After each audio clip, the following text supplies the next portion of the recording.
Buenos días, Venezuela. El sol de Venezuela nace en el Esequibo y en esta fórmula perfecta, cuando uno hace radio y televisión. A los que nos están escuchando ahorita en el circuito radial Tiuna, que está operacionalizando una comunicación hoy desde nuestra doctrina con TVFAN y el circuito radial Tiuna, que es la Unión Cívico-Militar Perfecta. Todos los que nos escuchan, como también los que nos miran en esta pantalla perfecta. Y bueno, como siempre, referente informativo, desde aquí con nuestro general Suárez Rodríguez, postdoctor, presidente de TVFAN, igualmente nuestro coronel Medina Zambrano, vicepresidente, y nuestro coronel Bencí Guerrero, amigo, hermano, que está ya en esta fórmula perfecta de ir asumiendo esas nuevas responsabilidades aquí en TVFAN.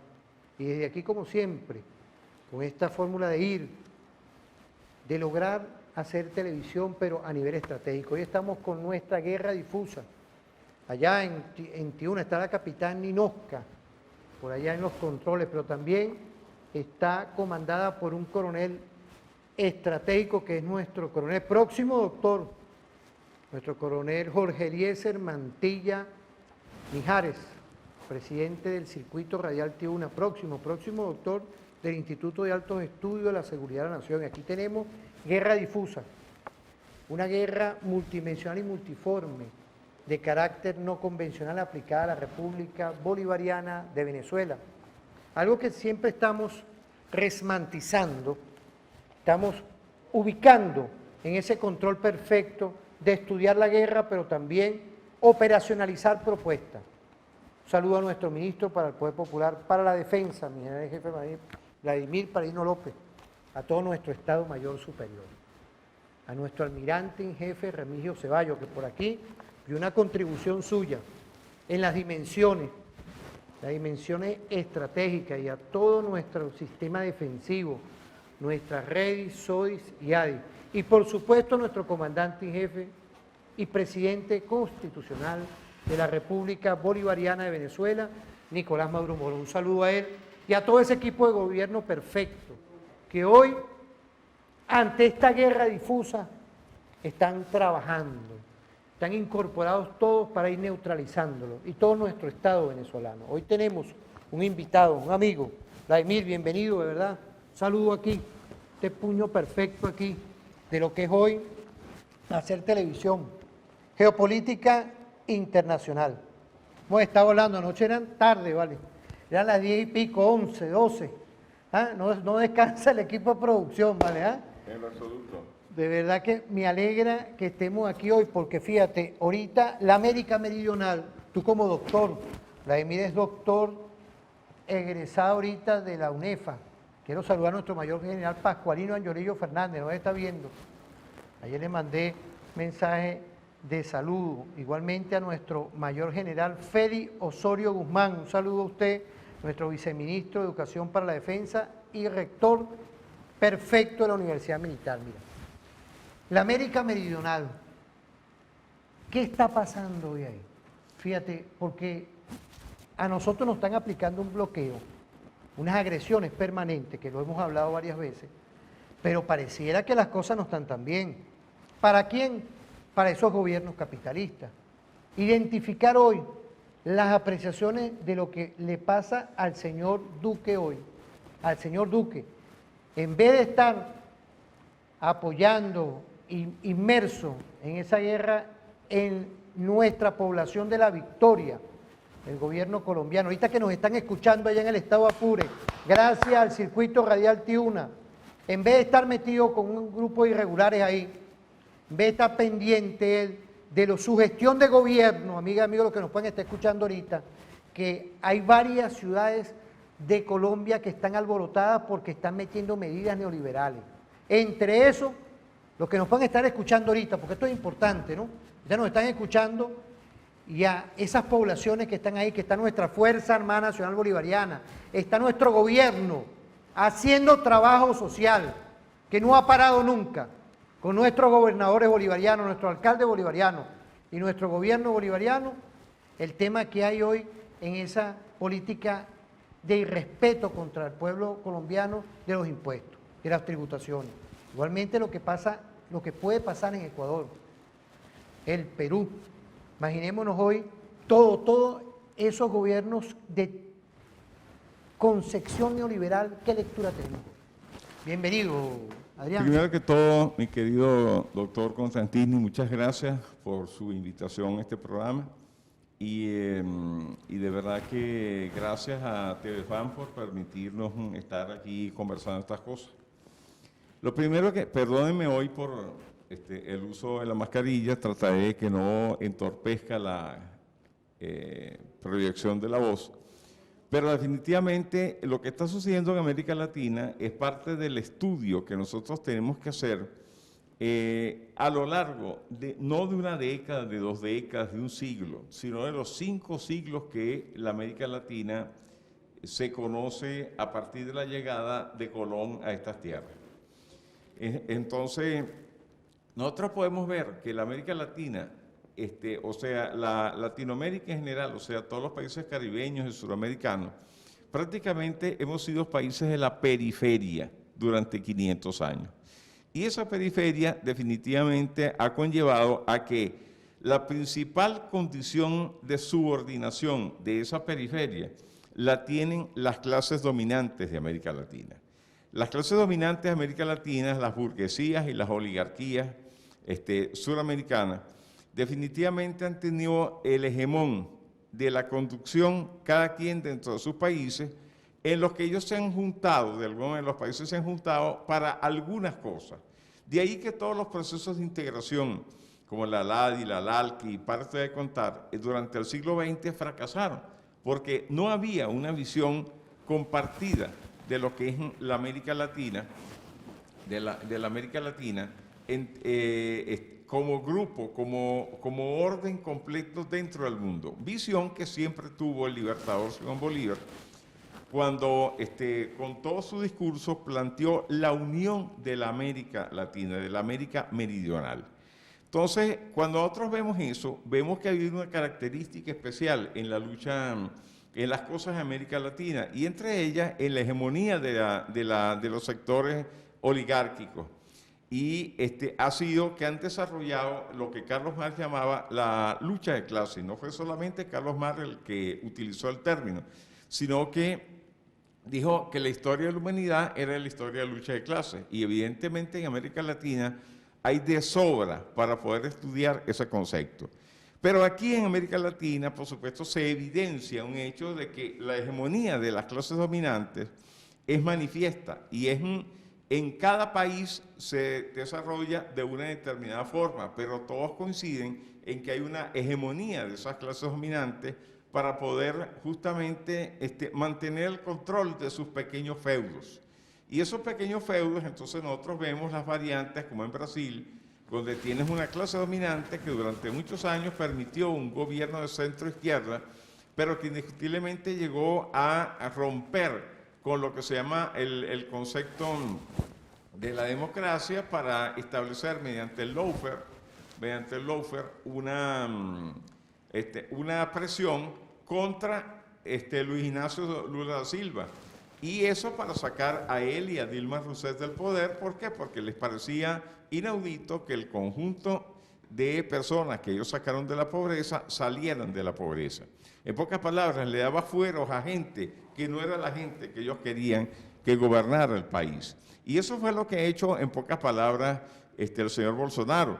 Cuando vemos el caso de Macri en Argentina, después de los más de 10 años de gobierno de Cristina Fernández y los Kirchner, por decirlo así, nos damos cuenta de cómo Macri, contrario a lo que había hecho Kirchner, endeuda nuevamente el país en esos 10 años para mantenerlos bajo la subordinación justamente de Washington, de lo que se llamó en un momento el consenso de Washington.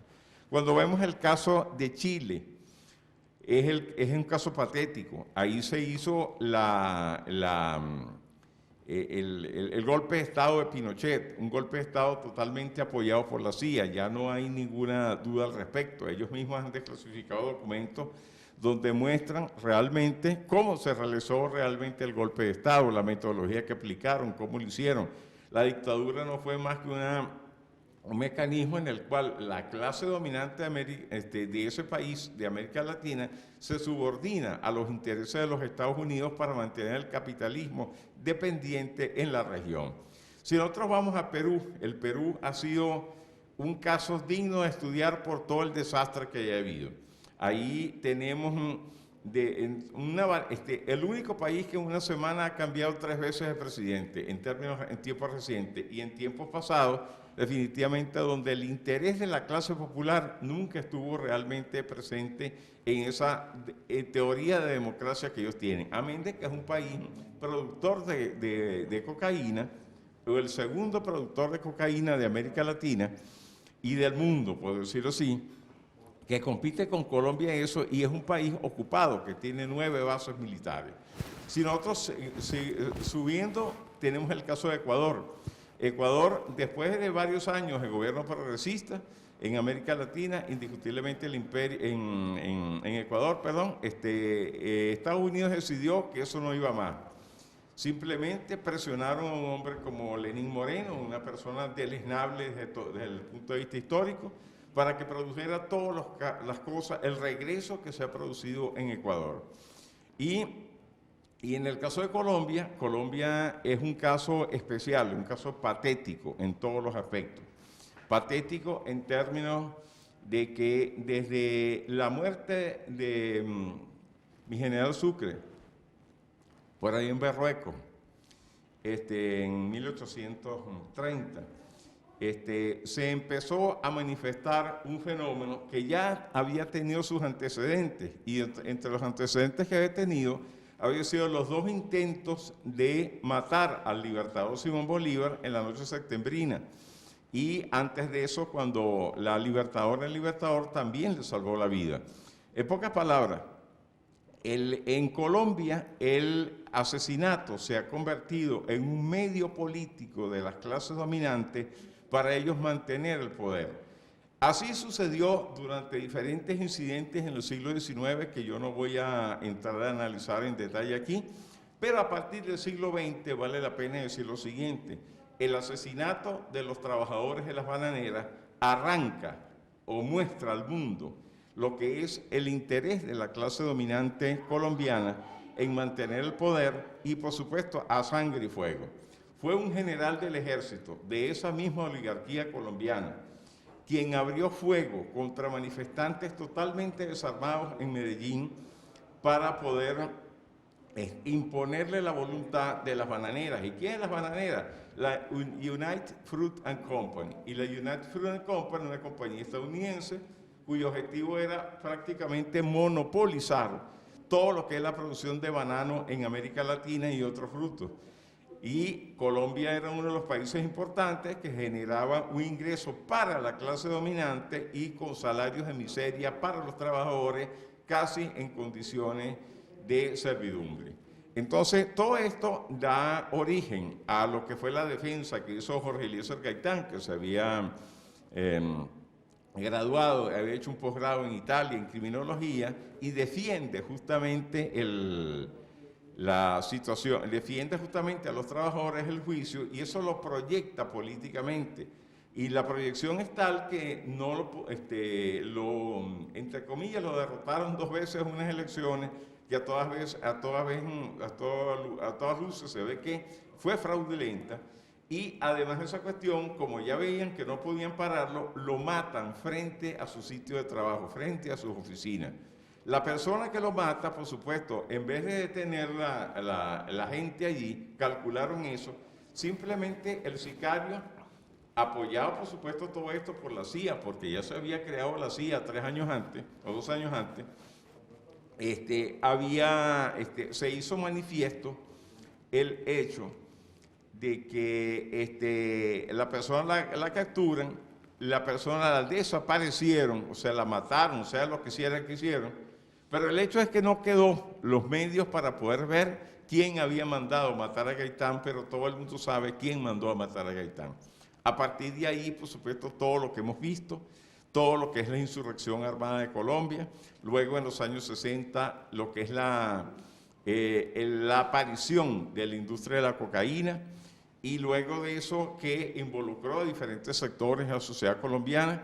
En los años 80, el intento de desmovilizarse de las fuerzas que estaban en alzamiento, y aparecen todos los asesinatos que hubo con los 6.000 asesinatos, según Pía Córdoba, de la Unión Patriótica, y todo esto nos lleva a los tiempos de hoy, que Hugo Chávez, en los años inicio de la primera década del 2000, hace lo posible porque presta su colaboración para lograr una desmovilización y una venida a la lucha democrática por parte de los sectores alzados, y evidentemente se logran un conjunto, como el caso de Ingrid Betancourt, recuerdo yo de esto. Entonces se logra un conjunto de metas allí en la sociedad colombiana. Se firma luego en tiempos de Santos, ya muerto el presidente Hugo Chávez, después de la partida del presidente Hugo Chávez, se firman los acuerdos hace 2, 3 años atrás, en 2016, por allí. ¿Y qué es lo que ha sucedido? Que su sucesor, que es Iván Duque, el subpresidente de Colombia, se dice subpresidente porque es el discípulo de Uribe, realmente es Uribe quien manda, y más que Uribe es un agente de los Estados Unidos. Entonces, prácticamente les da por destruir el acuerdo de paz, no solamente matando a desmovilizados en la FARC, que eso hay que decirlo así, sino también a toda la gente que hace militancia en materia de derechos humanos. Es increíble la cantidad de militantes de lo que son los activistas de derechos humanos, y sobre todo los indígenas. En el caso de los indígenas, producen justamente el desplazamiento de esos indígenas. ¿Para qué? Para anexar tierra para el cultivo de la droga. Todo el mundo sabe que Colombia es el principal productor de drogas del mundo, pero lo que llama la atención es la vista gorda que se hace, eso que llaman la comunidad internacional de Occidente, ante los sucesos de Colombia. Evidentemente, un país que produce el 80% de la cocaína del mundo, que es el segundo productor de heroína del planeta, que tiene mecanismos de lavado de dólares impresionantes, que su exportación a los Estados Unidos, de acuerdo a Daniel Stulin y el mundo de la droga y todo el corredor que se genera a través de Centroamérica, México y tal, produce aproximadamente a la burguesía de los Estados Unidos y a la banca en el 2016 producía cerca de 1 billón, o sea, 1.000.000 de millones de dólares de beneficios a esa banca. Indiscutiblemente la burguesía internacional se ha hecho caso omiso, y en los últimos días que hemos visto las imágenes de cómo matan personas que están en las manifestaciones, ni el gobierno nacional de Colombia, ni lo que llaman la comunidad internacional se ha pronunciado en contra de forma manifiesta de lo que está sucediendo, ni que hablar de la política que ha tenido en el caso de Colombia con respecto a lo que es enfrentar la cuestión de la pandemia. En pocas palabras, el caso colombiano es el caso de lucha de clases, y la lucha de clases de una clase dominante por utilizar el asesinato como vía política para lograr mantener el poder local sumido en una condición de protectorado de los Estados Unidos para ellos intentar controlar la cuestión en Colombia, porque los terrenos están altos, o sea, el control de la tierra está directamente vinculado hoy a lo que es la parte del narcotráfico, como antes estuvo vinculado el control de la tierra a la riqueza de las familias, las escasas familias que han manejado el gobierno en Colombia. Entonces, todo esto nos lleva a entender cuál es la situación de las cosas que pueden pasar en Colombia.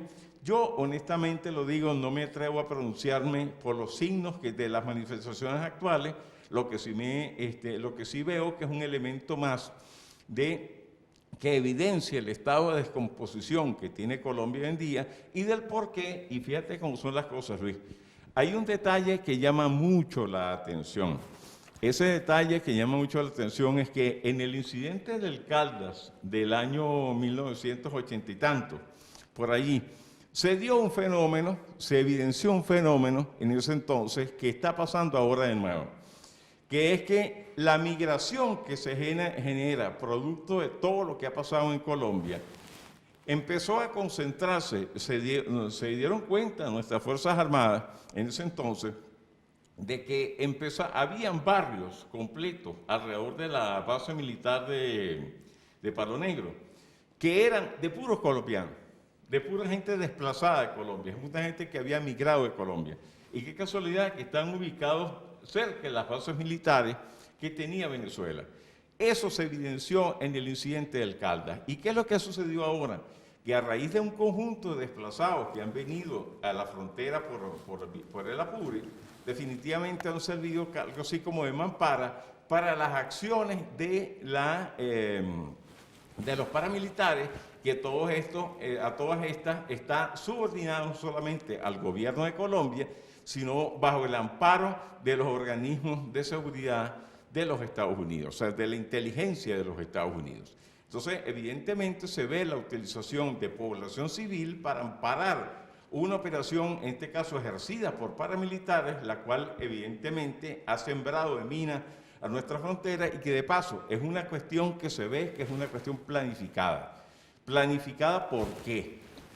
Porque nadie hace, por las pocas informaciones que uno tiene por prensa, un minado de territorio en la forma como ellos los han hecho, es una forma no planificada. Eso se vio planificado. Y además de eso, el hecho de que uno salió a relucir en una de estas noticias que se hizo pública estos días, que una de esas minas fue topada por uno de los blindados ligeros de nuestra Fuerza Armada. Y ese blindado ligero, por supuesto, quedó muy dañado y fue lo que produjo la muerte de varias personas que iban allá adentro. Entonces se ve que hasta la carga del minado, el tamaño de la mina, la capacidad explosiva de la mina, está pensada para destruir lo que ellos pensaban que iba a ser la acción de Venezuela, conociendo el parque de armas o una parte del parque de armas que Venezuela tiene en su momento. Fíjate, Vladimir, hay cosas que hemos conversado que me parecen interesantes, ¿no?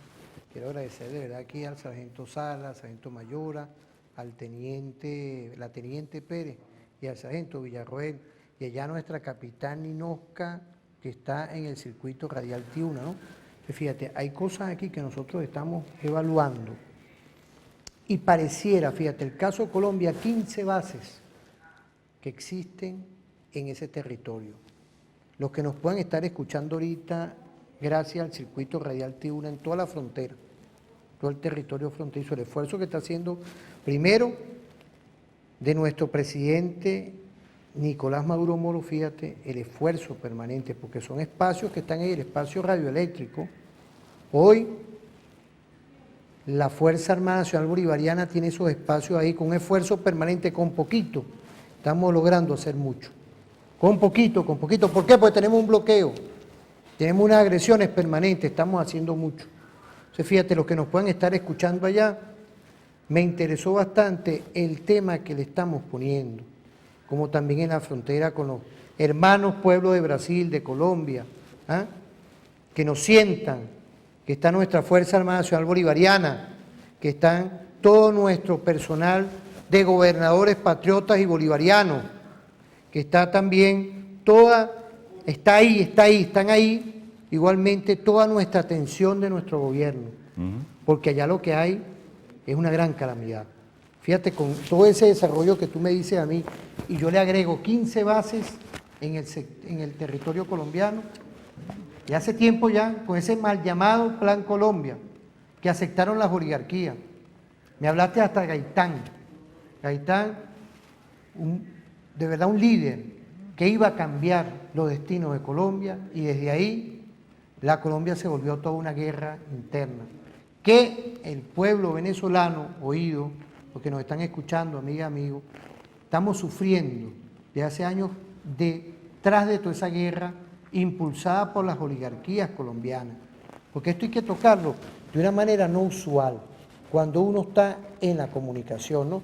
Entonces yo veo que queríamos ir a lo que se llama a una pausa, porque tocaste todos estos temas aquí, y yo quería volver con algo que es importante. El imperialismo, en conjunto con el gobierno norteamericano, le convendrá, digo yo, que gobiernos como Bolivia, que retomó su curso con un proceso electoral, porque ahí hubo un golpe de Estado contra Evo, se rebeló nuevamente en rebeldía y ganó otra vez ese sector progresista, el tema de Argentina. Ahora, ¿será que el gobierno norteamericano, hoy con Biden, y metiendo ahí lo que tú dijiste que es la CIA, y todo ese establishment que está ahí, con el imperialismo, ¿será que no les importa todos estos conflictos que están hoy en América Latina? Pero cuando volvamos, porque yo quiero de verdad que tú nos des una lectura. Mira, ahorita nos vamos a ir con algo muy sabroso. Allá está la capitán Ninosca Español, en el circuito radial Tiuna. Nos vamos a ir con el café y los caballos de Jorge Guerrero. A los que nos están escuchando, los cafés y los caballos de Jorge Guerrero, nuestra música. Esa fórmula perfecta de hacer televisión y radio. Gracias a mi general y jefe Ibrahim Paño López, ministro para el Poder Popular para la Defensa. Un saludo a todo nuestro Estado Mayor Superior. Estamos llegando a esa frontera. Quiero saludar a toda nuestra Fuerza Armada Nacional Bolivariana.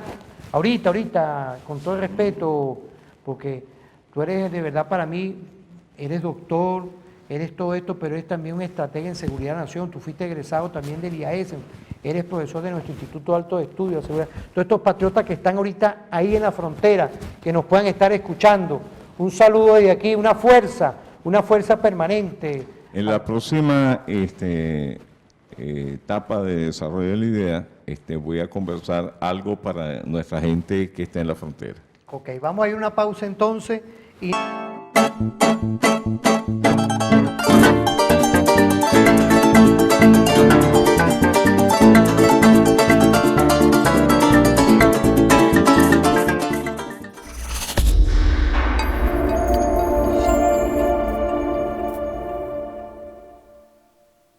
Gracias, Pérez, pero allá tenemos en el máster al teniente Correa y a la teniente Peñuela. Un saludo al máster de Telefan, pero también a nuestra capitán Ninosca Español allá en el circuito radial Tiuna, ¿no?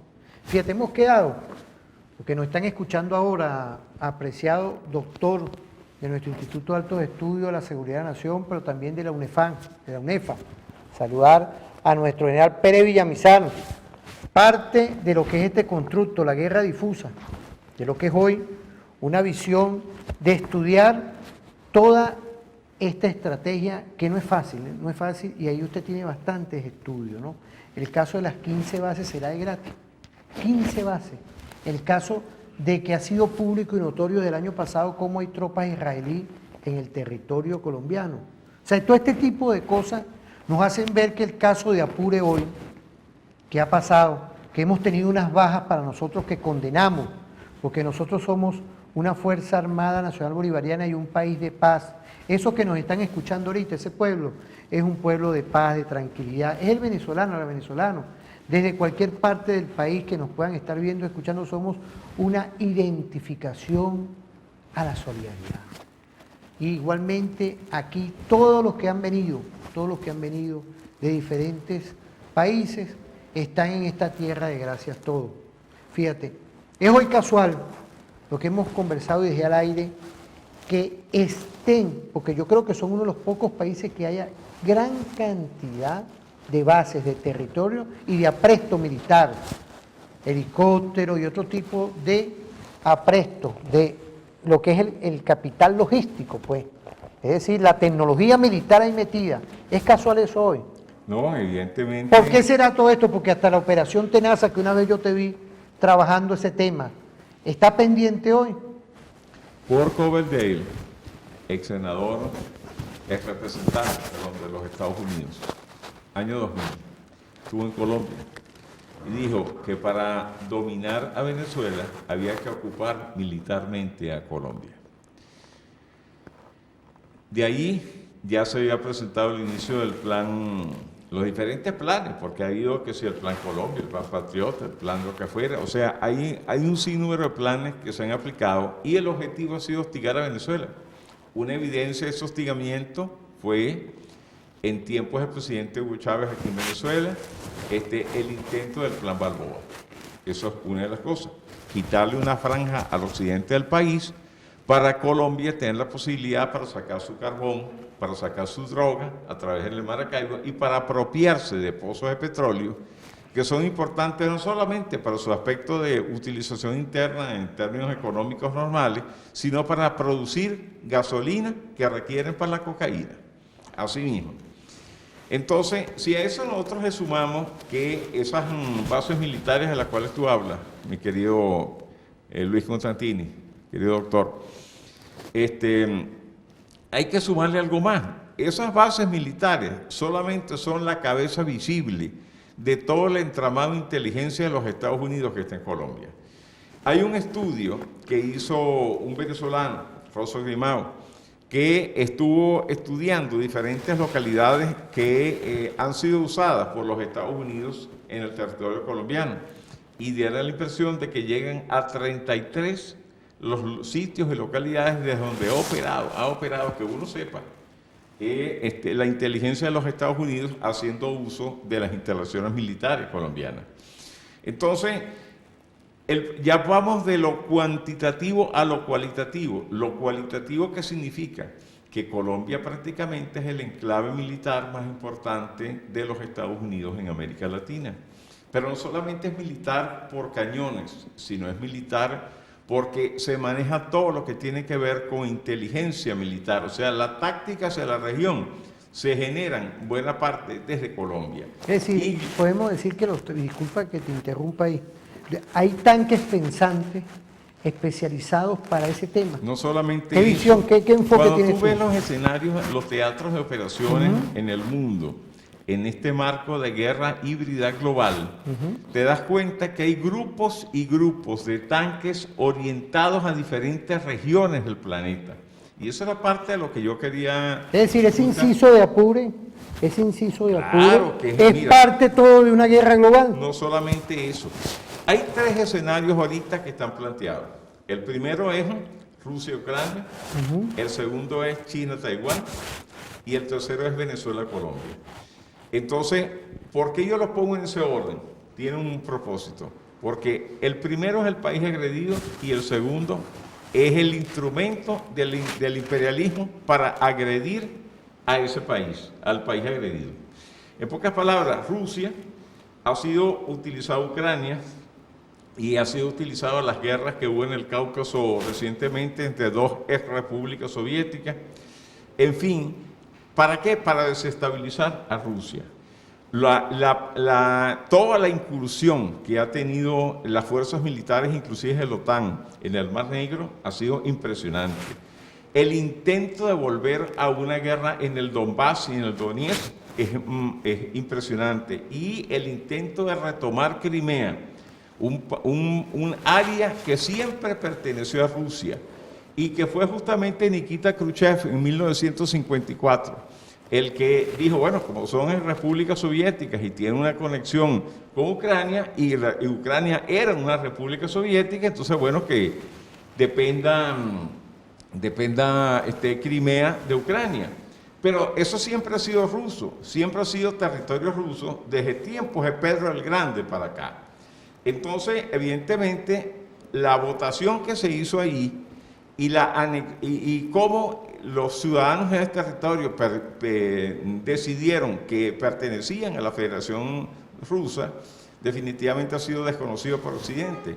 Pero es que lo que no se dice es toda la campaña de años que diferentes funcionarios, inclusive como Victoria Nuland de los Estados Unidos, incidieron sobre Ucrania para todas las revoluciones de colores que se hicieron allí hasta que lograron tumbar a Milosevic. Y al tumbar a Milosevic, prácticamente lo que imponen es un gobierno de corte neonazi en esas formas, limitando la participación de cualquier candidato a la presidencia que significara una visión hacia Rusia. Entonces, el ataque hacia Rusia ha sido continuado y de ahí justamente ahorita se siente muy coartado los Estados Unidos porque con todo lo que han hecho no le quitaron la parte ni de Crimea ni del Donbass y Donetsk, donde están las grandes minas de diferentes tipos de minerales allí en esa área. Y no han logrado desestabilizar la economía rusa, todo lo contrario, la economía rusa ha crecido y se ha fortalecido, pero han mantenido el hostigamiento que tuvieron durante la Guerra Fría. La misma historia pasa con lo que es China.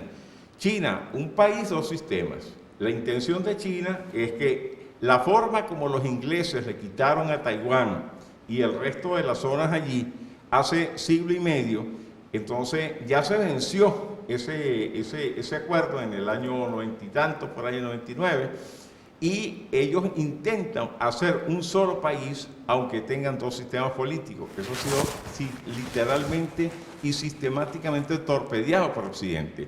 Y hoy en día se intenta por parte del señor Biden hacer una comunidad de países que agredan a China en el marco de lo que son el Océano Índico, el Océano Pacífico y todo lo que es el mar meridional del país.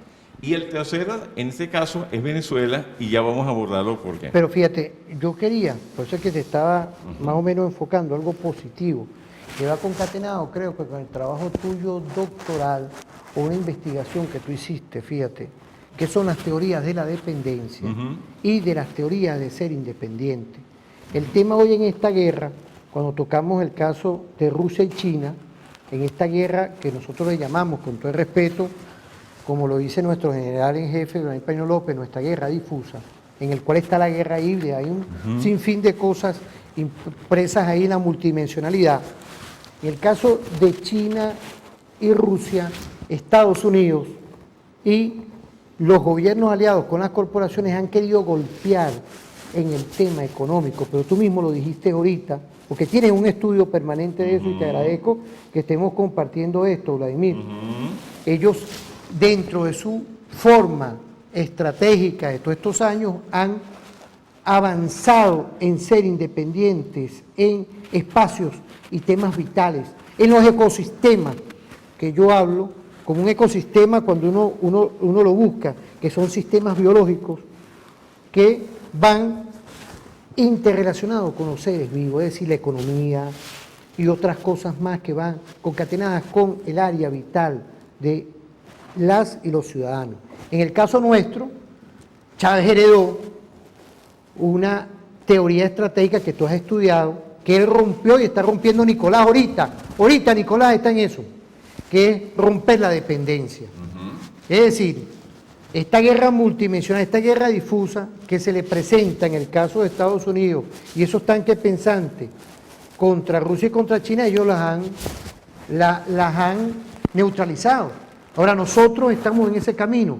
Nosotros hemos cambiado desde que llegó Chávez y ahorita con Nicolás en fortalecer y salirnos de la dependencia. 16 motores de la agenda económica bolivariana y otras cosas que yo quisiera que en este momento, antes de irnos a la pausa, nos llevara a lo que nos puedan estar escuchando ahorita en la frontera o en cualquier parte del país, lo que estamos hablando del concepto de la dependencia, un concepto que hoy tenemos que verlo, cuando uno ve el tema del salario, cuando uno ve el tema de que hay cosas que no conseguimos fácil, mientras que vemos modelos que fueron independientes y lucharon por esto también, el caso de China, Irán, Rusia. ¿Qué lectura tenemos de todo esto? Bueno, lo primero que hay que ver es que la diferencia de Venezuela con China y Rusia, uno es el tamaño económico de esos países y dentro del tamaño económico, la capacidad productiva de esos países, la independencia productiva.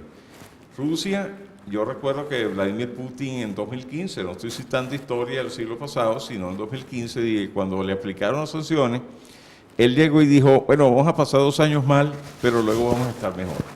Y se cumplió en 2 años. Entonces hoy en día Rusia no solamente dispone de los mejores armamentos cualitativamente hablando del mundo, sino que dispone de una economía estable y dispone de la capacidad de producir dentro de su territorio todo lo que es básico para su población. Tendrá detalles y problemas como todo país, pero indiscutiblemente lo están haciendo. China es la fábrica del mundo. Y esa fábrica del mundo tiene que ver con el desarrollo de sus fuerzas productivas en lo cualitativo y en lo cuantitativo. Lo cuantitativo te lleva a crear un mercado, y el mercado tiene que ver con algo que es esencial para cualquier economía, que somos los seres humanos. Tiene un mercado sumamente grande y además esa cuestión tiene gente para producir lo que sea. Un país de 1.400 millones de personas que no ha llegado ni a la mitad de su capacidad, del desarrollo de sus capacidades productivas. O en otras palabras, le quedan muchísimos años. Y mucho más cuando uno ve a una persona como Xi Jinping, que todos los días hace lo posible por derrotar la pobreza en el concepto de socialismo de mercado chino, pero indiscutiblemente ellos han ido sacando gente de la pobreza, como estaba China hace 40 años, que era horrible. Eso es importante, eso es ruta que te está dando. Ahora, volviendo al caso venezolano, yo insisto que tienes un trabajo de lo que fue Rockefeller aquí, el impacto que nos dio eso. Fíjate una cosa, Venezuela ha sido durante 500 años un país periférico. ¿Qué significa un país periférico? Un país que primero estuvo adosado al Imperio Español, luego ingleses, alemanes y franceses en el siglo XIX trataron de apropiarse del territorio venezolano. A principios del siglo XX tuvimos el bloqueo, la invasión, y el objetivo, como lo dijo Arturo Uslar en una oportunidad en un programa por allá por los años 80, que él se había quedado asombrado cuando en el 41 se había enterado de que el objetivo era picar a Venezuela en 3 pedazos. Entonces, ¿por qué? Porque en ese entonces había el interés de que Venezuela ya había evidenciado que tenía petróleo, y el petróleo era y sigue siendo muy importante para las economías desarrolladas y sobre todo para la industria militar, que es algo que nunca se ha tocado o no se ha tocado abiertamente. Entonces, en el caso concreto de aquí de Rockefeller, tú que hablas de Rockefeller, por eso hice ese paneo, Rockefeller se dio cuenta de la inmensa riqueza que Venezuela tuvo. Rockefeller, Nelson Aldrich Rockefeller, que murió en el 79, el año en que cayó el Shah de Irán. Sí. Y entonces, pero el hecho es que Rockefeller prácticamente hizo de Venezuela su coto de caza, su mecanismo para salir de la quiebra que ya tenía la Standard Oil de New Jersey, por allá, por los años 20, y fueron justamente sus filiales ESO y Criol las que se emplazaron aquí en Venezuela y las que permitieron el resurgimiento de esa que terminó siendo una de las 7 hermanas del mundo, o sea, las 7 compañías hermanas que dominaban la producción y la explotación del petróleo a nivel mundial. Entonces, Nelson Aldrich Rockefeller hace de Venezuela justamente su coto de caza, es el que decide en enero del 45 que Venezuela sea un país petrolero. Es esa concepción de país petrolero lo que hace la imposición de ese modelo rentista petrolero, lo que nos hace improductivos prácticamente en el resto de las cosas. Se instala en Venezuela una economía de puerto que dependía de la renta petrolera, pero de los excedentes agrícolas de otros países, entre ellos de los Estados Unidos. Yo quiero ser un poco incisivo en eso porque sé que tú tienes un trabajo perfecto en eso. Fíjate, no, y más que investigado, mucho más que fíjate, eso. Estamos llegando ahorita a la frontera, fíjate, estamos llegando al campo, estamos llegando a donde ahorita, en un caserío, no hace falta ahorita tener un televisor. Gracias, Mantilla. Jorge Eliezer Mantilla, de verdad, en Circuito Radial Tribuna, porque nos mandan al 0412-020-5263. Están mandando mensajes, fíjate, que nos están escuchando. Eso es positivo, ¿no? Pero los que nos pueden estar escuchando ahorita, el tema de cómo aquí todo ese reservorio, todo ese capital, todas esas personas que estaban allá con su acervo histórico producían y nos los arrebataron. Nos los quitaron y nos los mandaron a la ciudad.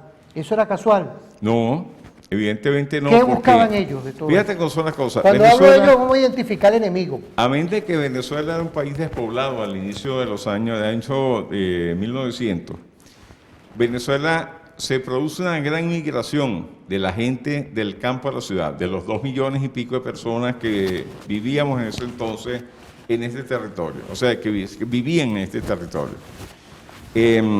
O sea, nuestros antepasados, que fue lo que quise decir. Pero ¿por qué se dio eso? Porque esta gente, los pobres, vivían en condiciones de semi-esclavitud y servidumbre. Y entonces las petroleras simplemente aprovecharon ese hecho para atraer mano de obra a sus emprendimientos y con eso clavan la agricultura, la poca agricultura que había y por supuesto clavan todo lo que es el marco de la tenencia de la tierra productiva aquí en Venezuela. Porque si bien es cierto que continuaron gente siendo dueños de los latifundios, esos latifundios a su vez carecían del elemento más importante para la producción agrícola, que es el ser humano. A mí me molesta cuando dicen la mano de obra. El ser humano es el que produce, el factor trabajo. Entonces, todo eso nos lleva a que Venezuela se desarrolló al amparo, por decirlo así, de las directrices de las compañías estadounidenses en materia petrolera. La nacionalización chucuta de Carlos Andrés Pérez no rompió ese hecho. El presidente Chávez vuelve a hacer una nacionalización que es en la faja del Orinoco, pero el presidente Chávez fue consciente de que el marco de dependencia de la industria petrolera hacia el exterior era grande, hasta el punto que él llegó a decir: ¿cómo es posible que nosotros tenemos 100 años explotando petróleo y no tenemos un taladro? O sea, los taladros son alquilados, no tenemos cosas propias. Entonces, justamente ahí empezaba el cambio del cual el presidente Chávez, antes de partir, habló del golpe de timón. Porque la idea era, con todo lo que él había hecho de fábricas y demás, darle un golpe de timón para lograr un modelo productivo aquí en Venezuela. Ahora fíjate. Y ese modelo productivo es lo que permitiría que aquí rompiéramos el marco de dependencia que tenemos hoy en día del exterior. La dependencia es estructural, porque es dependencia cultural. Primero que todo es cultural. Yo estos días criticaba hasta el hecho de que series viejas en los Estados Unidos las están pasando por ahí por un canal de televisión, cuando ninguno de sus protagonistas están vivos. Una de las cosas que me llama la atención es eso. Y bueno, sí, a lo mejor se da para el entretenimiento de la gente, pero eso constituye una época, y constituye una época donde el cine, la industria del cine en Caracas formó parte del mecanismo de alienación que se aplicó sobre el pueblo venezolano. Cuando hablamos de dependencia en lo económico, uno de los sitios por donde nos han dado más duro recientemente es cuando todas las operaciones de PDVSA, o buena parte de ellas, dependían de la banca estadounidense, de la lógica del dólar. Entonces, indiscutiblemente, ahí teníamos un golpe. Yo me acuerdo que en una reunión que yo tuve, no sé con quién, en 2017, yo le dije: en la medida en que Venezuela se aleje de la lógica del dólar, en esa medida nosotros podemos hablar de que vamos a tener esperanza económica a futuro. En pocas palabras, eso fue lo que yo dije. Eso fue el 31 de mayo de 2017. El 24 de agosto nos aplicaron las primeras sanciones por parte del gobierno de Donald Trump. ¿Para qué? Para invalidar a PDVSA, para golpear parte de los funcionarios del Estado venezolano y para alejar, para coartar las operaciones de PDVSA de la lógica del dólar de la banca estadounidense. Entonces, por ahí ve. Y luego, ¿qué pasó el 19 de marzo? Que no fue justamente fiesta en el Orsa. Del año siguiente, 2018, nos aplicaron las sanciones contra el Petro, y todas las sanciones que desarrolladas unilateralmente por el gobierno de los Estados Unidos estuvieron a bloquear el modelo económico montado por Nelson Aldrich Rockefeller aquí en Venezuela. Pero es más, Luis, hay una parte que yo no le he comentado ahorita, que forma parte de un conjunto de temas que vengo explorando, que es que hasta la región de Guayana, y hay que decirlo así, estuvo en los planes de Rockefeller, y uno lo puede ver públicamente por las acciones de sus asociados principales, como fue el Grupo FEL, que después hace bastante plata con la importación de cosas de los Estados Unidos y de clases filántropos aquí en Venezuela, definitivamente enfocaron sus intereses hacia Guayana porque ellos tenían pretendido ahí hacer un enclave de diferentes elementos y controlar el territorio de lo que hoy es el Estado Bolívar y el territorio Amazonas. Entonces, todo ese tipo de cosas están planteadas en el marco de todas las agresiones que Venezuela ha recibido. Y yo no quiero pasar al siguiente segmento sin darle mi apoyo y mi felicitación a nuestras tropas que están librando una cruda batalla ahí en la frontera en Apure por preservar la soberanía del territorio nacional. Y decirles que en cualquier cosa, públicamente lo digo, que en cualquier cosa que uno pueda apoyarlos en esa iniciativa, aquí estamos para hacerlo. Definitivamente que sí. Hay muchos conceptos, muchos elementos que uno maneja que pueden ser de utilidad. Por ejemplo, hay un detalle que yo planteé en tiempos de 1999, cuando la constituyente, que era la necesidad de hacer un plan de repoblamiento del territorio nacional con base a ¿qué? Con base a connacionales venezolanos, no con base a la migración. O sea, con base a connacionales venezolanos. El presidente Hugo Chávez planteó como elemento dentro de esa misma idea el desarrollo del eje norte llanero y el poblamiento y el reconocimiento de nuestra frontera, así como todas las reformas que se plantearon en la planteada reforma que no se aprobó y que luego se convirtió en un conjunto de leyes orgánicas en el año, en los años 2008, 2007, 2008 concretamente. Entonces, evidentemente,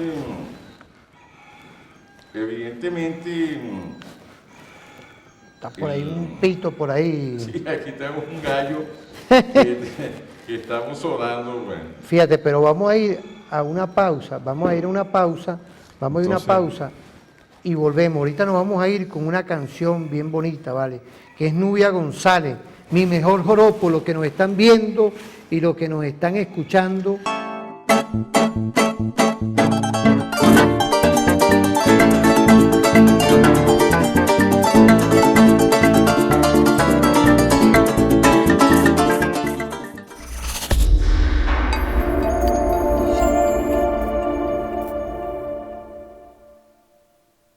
Bueno, con esta fórmula perfecta, de verdad que quiero agradecer a todos los mensajes que nos llegan, apreciado doctor, estudioso de la Seguridad de la Nación, Vladimir Adrianza, los que nos están escuchando.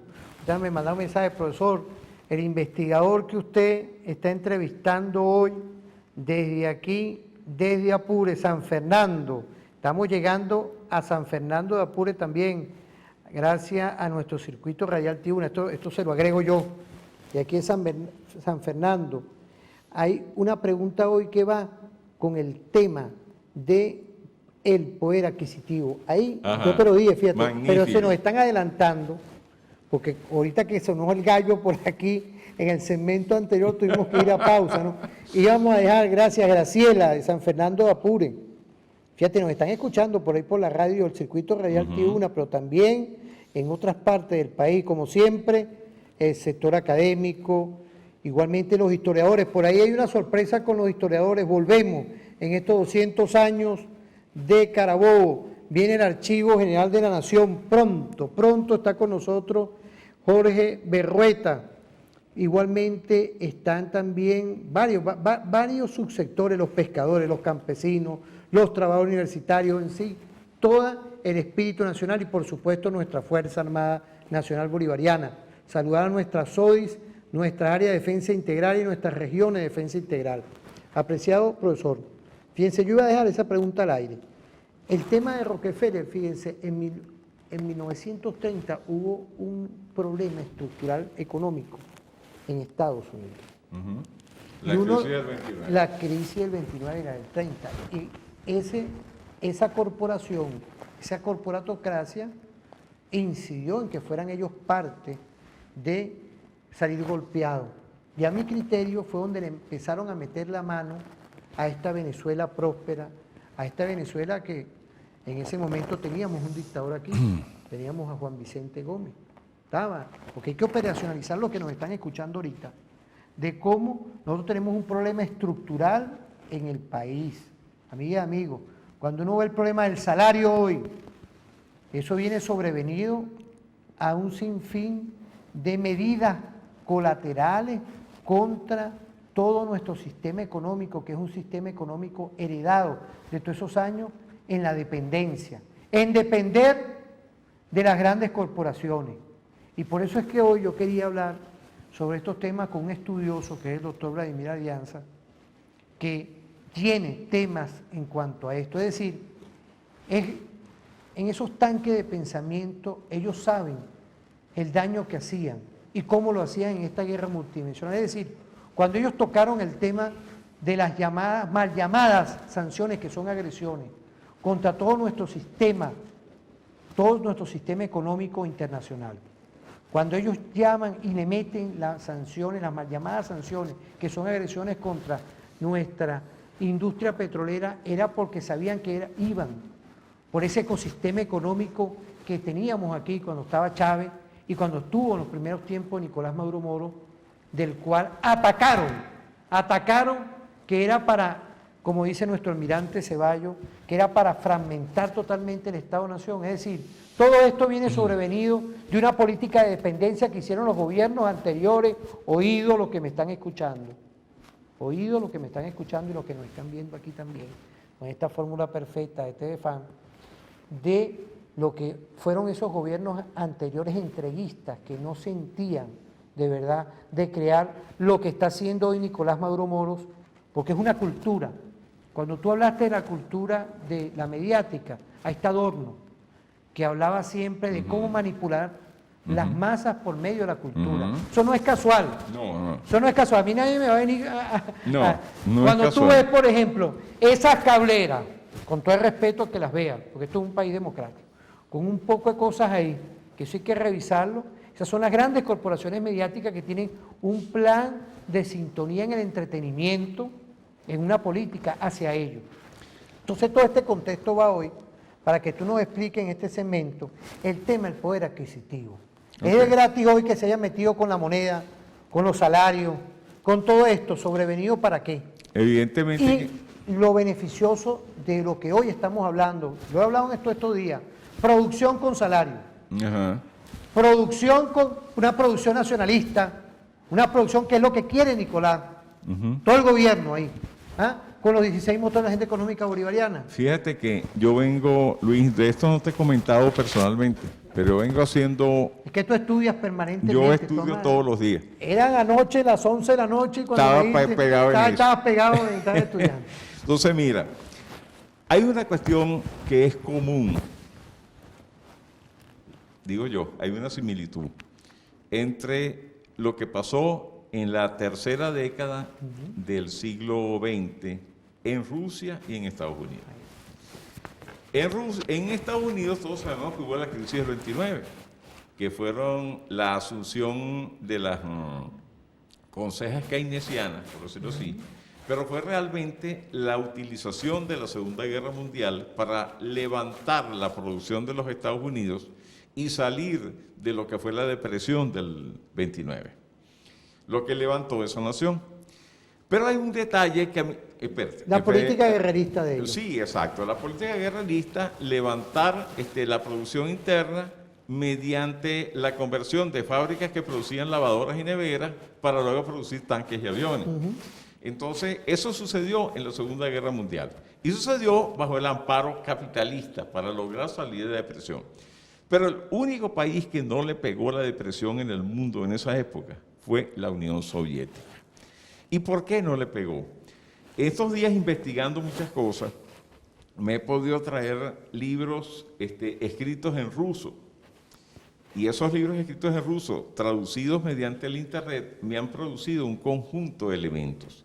En el año 1929, por allá por agosto del 29, en un consejo de trabajadores del Partido Comunista de la entonces Unión Soviética, José Stalin dijo que ellos tenían entre 50 y 100 años de atraso respecto al resto de la Europa y que ellos tenían que lograr en 10 años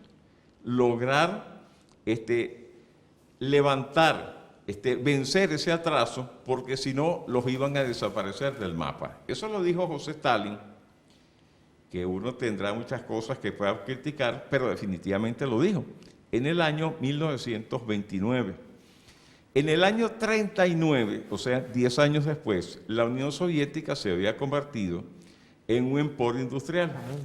Es atacada en el 41 por los alemanes con el mejor ejército del mundo, con una maquinaria industrial envidiable, y luego en el 42 en el 41 ya le infringen una primera derrota, que fue que no pudieron tomar Moscú. La segunda derrota fue la del Cáucaso, que no pudieron llegar al Cáucaso. Y aislaron Leningrado y no pudieron someter a Leningrado, a pesar de que había gente que se quedaba congelada en las calles y muerta por inanición. Luego vino el caso de Stalingrado, que fue la batalla más cruenta de la historia, y luego vino en el 44 la batalla de Kursk. Pero esas batallas se realizaron sobre la base de la construcción de una industria, y esa industria tuvieron la habilidad de lo que estaba en el posible frente de guerra, trasladarla a los Urales y trasladarla a lo que se llama lo que se ha empezado a llamar después el lejano oriente ruso. El hecho es que ellos pudieron producir los tanques T-34, AB-1 y para de contar, los aviones que participaron en esas batallas, prácticamente sin ayuda de Occidente, porque hay que reconocer, de la ley de arriendo, eso fue un paño caliente, pero toda la producción se hizo allá en la Unión Soviética y se hizo con el principal factor que es importante en la producción, o sea, tierra, trabajo y capital. Lo más importante es el factor trabajo, el ser humano. Una de las cosas que no descuidó Stalin, y hay que decirlo así, porque eso lo dicen varios libros de los que he chequeado, fue el pago de los trabajadores. Y se aseguraron de tener suficiente oro en la moneda como para que no se la devaluaran desde afuera. Eso fue una de las cosas que hicieron. ¿Eran independientes en ese momento? Estaban dando los pasos para lograr ser independientes, porque la Unión Soviética, desde los problemas de Kesling, por allá antes de que fuera la Unión Soviética, que era Rusia, cuando le quitaron las concesiones a Occidente de todo lo que fuera el petróleo en el Cáucaso, definitivamente uno de los grandes magnates de la época, el señor Kesling, hizo lo posible porque Rusia fuera bloqueada. Y de hecho, desde esos tiempos, 1925-26, Rusia fue un país bloqueado por el resto de las potencias occidentales y que aspiraban que Alemania terminara de acabar con lo que llamaban el régimen soviético. Pero el hecho del desarrollo... Bueno, el paralelismo es el siguiente. Venezuela tiene que buscar la forma, dentro de la Constitución, dentro de todo el marco del abanico de la Constitución, de que seamos capaces de producir en Venezuela lo que es esencial para Venezuela. ¿Qué es lo esencial para Venezuela? Energía secundaria, es decir, combustibles y electricidad, agua potable, y cuando digo agua, bueno, sí, hay bastante agua y se puede hacer, pero toda la instrumentación que se requiere para producir agua potable, eso hay que producirlo en el país. No podemos depender del extranjero para poder solventar los graves problemas de agua que existen existen en diferentes partes de la población aquí en Venezuela, en diferentes regiones del país, teniendo nosotros mucha agua. El tercero, la alimentación. Evidentemente, la alimentación es necesario producir nuestros propios alimentos.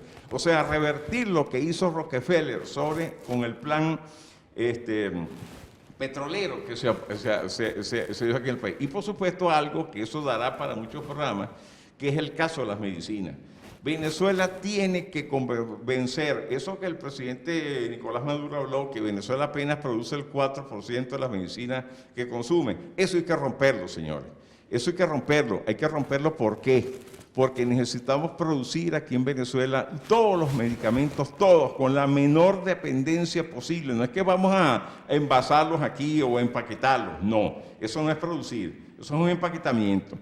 Pero la idea es que aquí se le dedique a todo lo que es ciencia médica, investigación y medicina, como lo está haciendo el IBIG hoy en día y como se ha estado haciendo en estos tiempos, para poder desarrollar capacidades productivas de producir medicamentos que no estén vinculados a las transnacionales de los medicamentos en el mundo.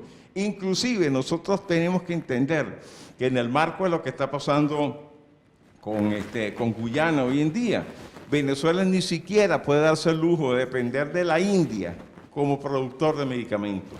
Eso es un tema que lo podemos hablar en otra oportunidad. A todos ustedes, creo que con esto... Vamos a ir a otro segmento. Bueno, magnífico, magnífico. Vamos a ir a otro segmento porque, fíjate, ahorita vamos a ir con una canción, lo que nos están escuchando, El Gabán y La Habana de Héctor Hernández, en cualquier parte del territorio nacional. Pero yo quería venir con los balances, fíjate, porque tú has hablado algo que viste ahorita como la apertura, 16 motores de la agenda económica bolivariana. Ahí está el motor farmacéutico, tenemos el motor agroproductivo, tenemos el motor forestal, tenemos el motor de todo un sinfín de cosas que van compenetradas con nuestra energía. Tenemos también un sinfín de fortalezas que nos dio la Pachamama. Pero cuando vengamos, estamos hablando con el doctor Vladimir Adrianza. Quiero de verdad mandarle y expresarle un saludo a varias partes del país que nos están viendo, pero con bastante claridad, con bastante objetividad, el sector de Cogede, Bolívar, el Estado Bolívar. De verdad quiero saludarlos. Quiero saludar igualmente a el Estado Nueva Esparta, que nos están escuchando en el circuito radial Tiuna, en Margarita, fíjate, donde estamos llegando ahorita con el circuito, llegamos con la televisora, pero nos están escuchando. En el Guárico, como siempre, nuestro Guárico querido, el Estado Carabobo, por allá también nos están viendo. Estamos ahorita trabajando temas de interés nacional y ahorita aterrizamos con los balances de la Venezuela. La Venezuela productiva, la Venezuela con una política estratégica de parte de nuestro gobierno para recuperar el poder adquisitivo. ¿Por qué? Sobrevenido del bloqueo y sobrevenido también, amiga, amigo, de las sanciones, de esto, de lo que se llaman las mal llamadas sanciones, que es sin duda las medidas coercitivas unilaterales que creó Obama, lo siguió Trump y ahorita Biden continúa con eso. Vamos a una pausa y volvemos con tu programa referente informativo desde aquí, desde TV Fan y el circuito radial Tiuna.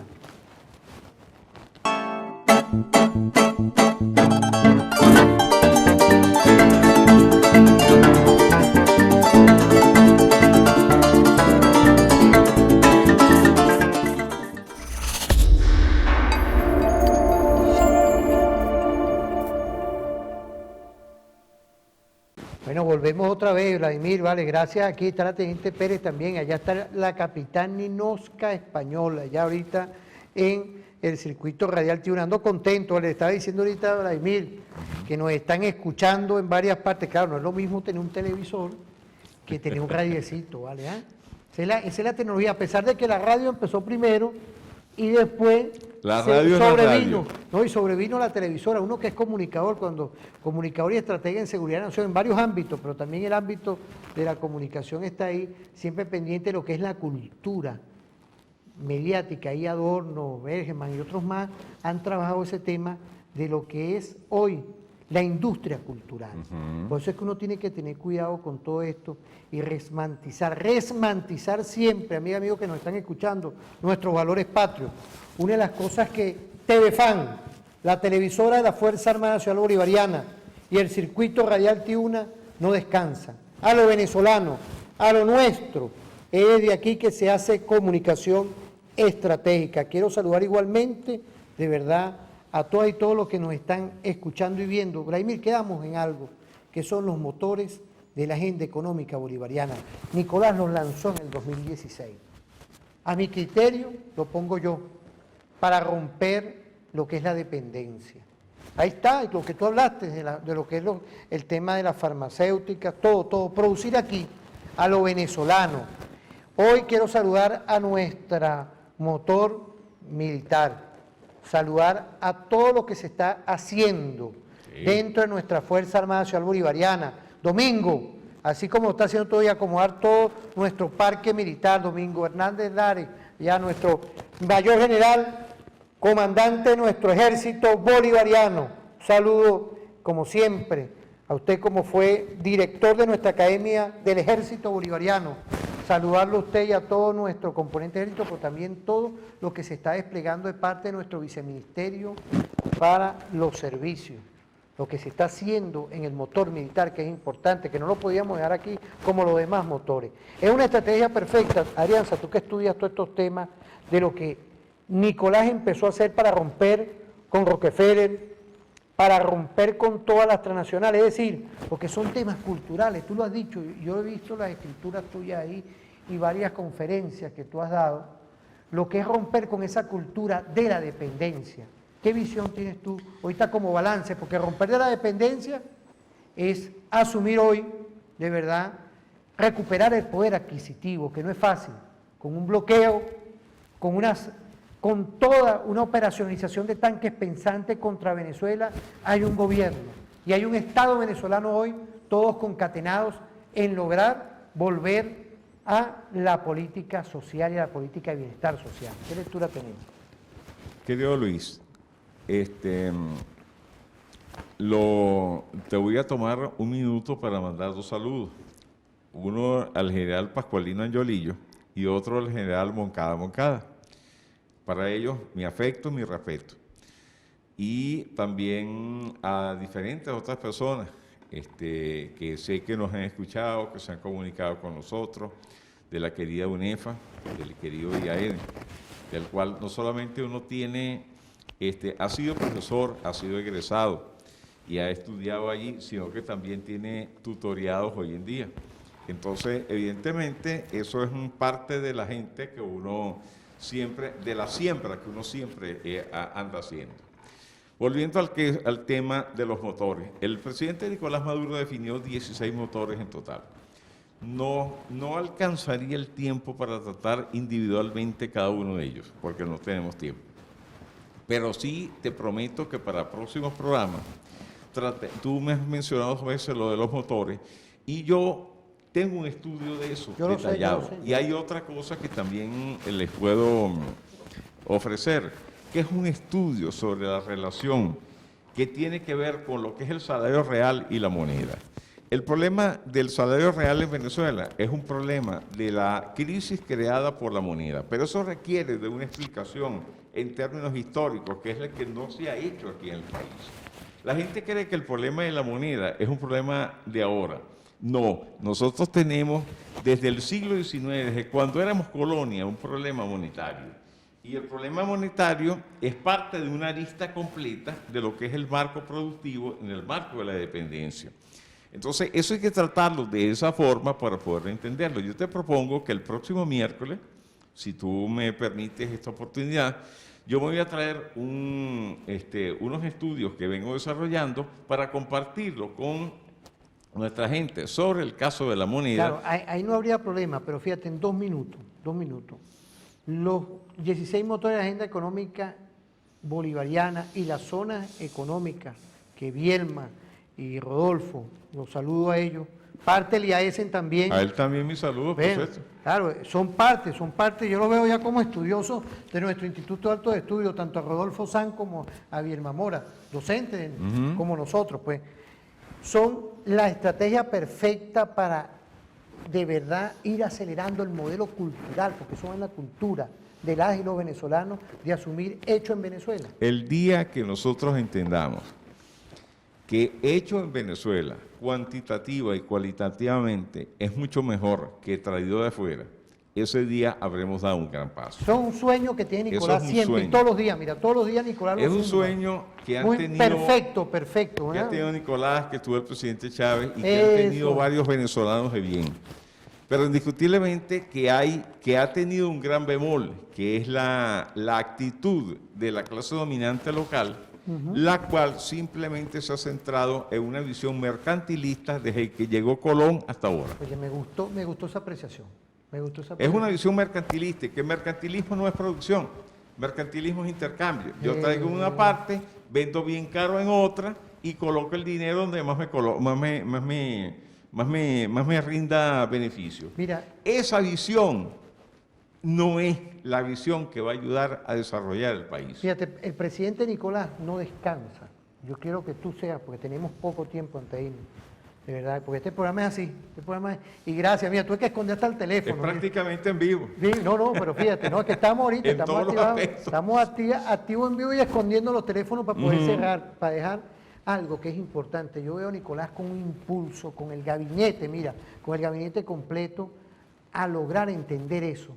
Y vemos cómo ya hay, mira, ya hay de verdad resultados positivos. Sí. Pero no es fácil. Por eso que tú dijiste, fíjate, y por eso es que me gusta trabajar estos temas contigo, porque es la resistencia de las oligarquías. Sí, señor. Es más fácil traer un container de cosas que dinamizar un ecosistema de producción, que es lo que busca cada ministro con el presidente de la República. Cuando uno ve el desarrollo estratégico, ve lo que pasa nada más en lo pequeño, en nuestro motor militar, cómo se están produciendo. Igualmente, en toda la geografía nacional, en los subsectores que hay, la dinámica que hay es coherente para romper la dependencia. Evidentemente es un paso. Un paso, ¿no? Eso es un paso fundamental. Tú citabas el motor militar. Yo estoy muy contento con todo lo que se está produciendo a nivel de la Fuerza Armada. Gracias. Muy contento, tengo que decirlo así. Pero creo que hay que ir más allá. Y por ejemplo, estos días a mí me alegró muchísimo que me llegó la noticia de que se hizo un barreminas nacional. Se modificó un carro de combate y se hizo un barreminas. Oye, eso es un paso excelente.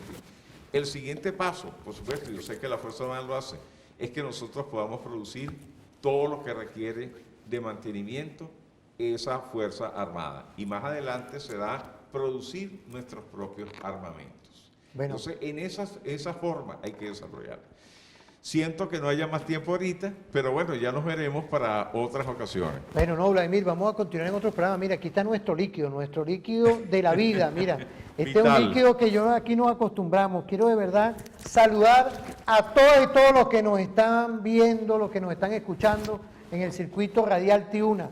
Igualmente por TV Fan desde aquí con nuestro general Suárez Rodríguez, igualmente nuestro coronel Medina Zambrano y nuestro coronel de verdad Bencí Guerrero y ese equipo que está llegando de verdad. Nos vamos a ir por hoy con Juan Farfán, hombre de mil caminos. Gracias a nuestra capitán allá en Ninosca, español, con nuestro coronel Jorge Mantilla Mijares, presidente del circuito radial Tiuna desde aquí, con todo este equipo perfecto. Que pasen un feliz día y nos vemos en otra oportunidad. Gracias, Vladimir. Gracias a ti, querido Luis.